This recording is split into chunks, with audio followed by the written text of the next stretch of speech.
On the 9th of December 2016, residents of Oduduwa area, Newtown, Ondo State, were shocked to discover a 12-year-old boy trapped between the walls of their fence. This strange occurrence was one story that shook the cores of the internet, causing the headlines to flow with different stories as to who the boy was, how he got there, how long had he been there, and whether this was spiritual or normal. This is the story of the boy in the wall. Now, before we go on, if you haven't subscribed, please do well to subscribe to my channel and turn on the bell button so you will get a notification whenever there is a new video.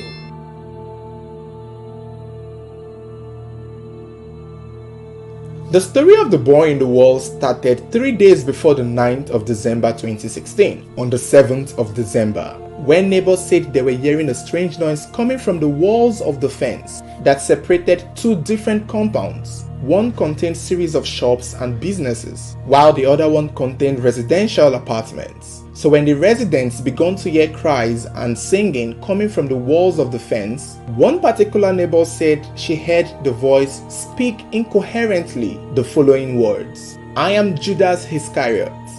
I killed Jesus. Bring the gari, help me." So these were the words the neighbors said they heard, incoherently coming from the wall of the fence. And at first they didn't pay attention to it. This was on the 7th. They thought, oh, maybe it was coming from the other compound. And the other people in the other compound also thought maybe it was coming from the other compound. And that was how they ignored it the first day. The next day, on the 8th, the voice continued. This time a little less louder than the previous day, because clearly the energy of the person crying was gradually weakening. But they could still hear the cries, they could still hear the words, they could still hear the mumbles, and they could still hear the prayers.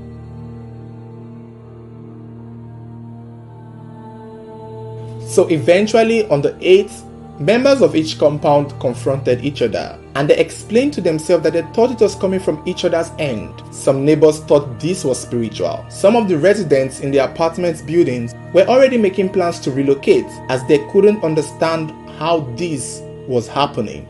Some thought it was a prank being played on them, because whenever they said something to the wall, the voice would repeat it. It seemed like a joke to them at first, but when this continued even at night, they knew this was something bigger.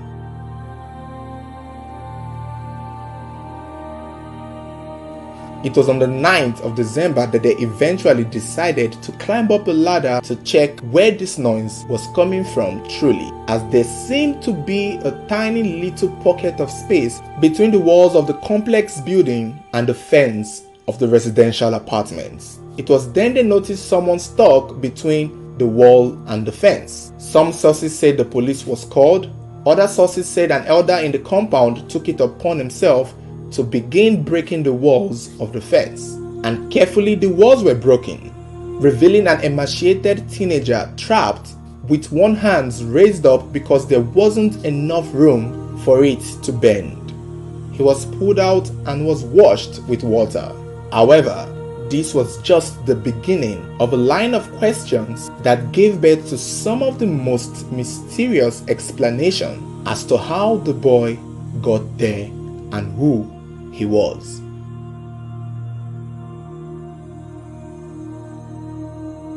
Now, it's unclear what really happened immediately the boy was brought out of the wall, but what is known is that the boy was immediately identified as 12-year-old Aduragbemi Saka, although some sources claimed he was 16 years old. The boy was soon reunited with his grandmother, who was said to have been looking for him, and just like that, it was said everybody moved on with their lives. Like, wait, was this supposed to be normal?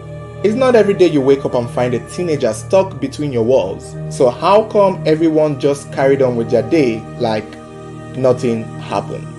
However, not everyone carried on with their day, as speculations began to spread. The first speculation had it that the fence was built over the boy by the owner of the compound, who was said to be on the run because the police were looking for him for questioning as to how did this little boy get into his fence. But that speculation had a problem because, you see, that fence had been there for almost 20 years and that there was no way the boy would have been around 20 years ago to be put there when the fence was being built, and obviously he wouldn't survive that long.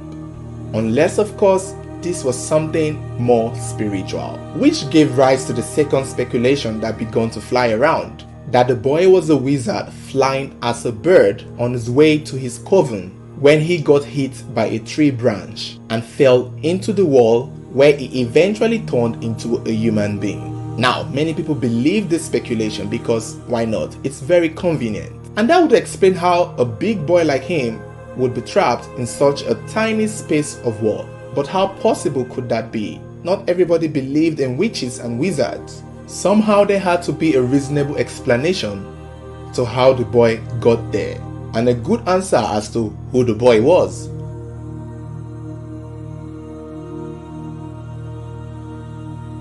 Two weeks after the story broke out, it was said that Channels Television paid a visit to the compound where the story was said to have happened. It was there that they learned about the boy and the possibility of his full-grown self being trapped in the wall.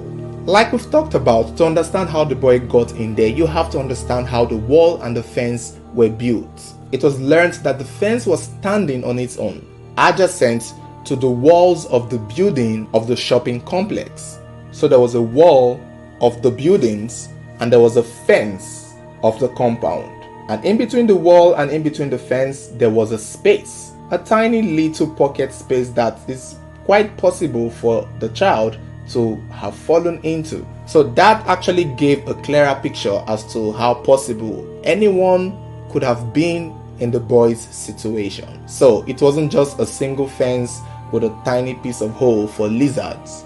The kid himself, Aduragbemi, was not met when the Channels Television network got there, but residents recalled the story and revealed that the boy, Bemi, was a mentally challenged child who lived with his grandmother and was being taken care of by a prophetess who said on the day that the boy disappeared, she had only just released him to his grandmother and that they were on their way to another center for deliverance, where the boy said he didn't want to go, and in the bid to escape, he ran away and found himself in the compound where he had the idea to hide between the walls. It was in the process of hiding that he eventually got stuck between the walls, only to be rescued 3 days later by residents of the neighborhood. And that was all the network could get from the story. They said when they got to Bemi's grandmother's house, she wasn't around, and neither was he. But the neighbors confirmed the story and said Bemi later reunited with his grandmother. However, since the incident happened, they had not seen him or heard from him again. But I'm sure the story might have changed now, seeing that this happened back in 2016. So most likely wherever Bemi is or wherever his grandmother is, I'm sure the neighbors might have seen or heard from him eventually.